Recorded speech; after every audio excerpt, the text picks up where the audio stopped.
কষ্ট করে পরীক্ষার জন্য প্রিপারেশন নিলেন আপনি কয়েক মাস, কিন্তু ফলাফল যখন ভালো হয় তখন একটা আনন্দ আছে না নাই?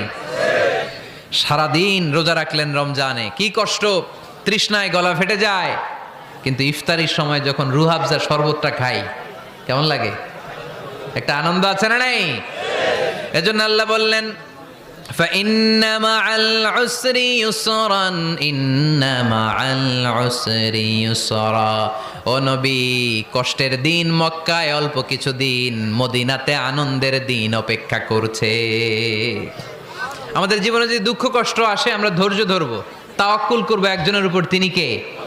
কারণ আমরা বিশ্বাস করি কষ্টের দিন এটা চিরকালের জন্য নয়, সামনে আনন্দের দিন আমাদের জন্য সেট করে রেখেছে কে? তাহলে আমরা সূরাতুল ইনশিরাহ থেকে 3টা নেয়ামতের বর্ণনা শুনলাম, বিশ্বনবীকে কি সান্ত্বনা দেয়া হলো সেটা শুনলাম। এবার 2টা গাইডলাইন শুনে তাফসীর আমরা শেষ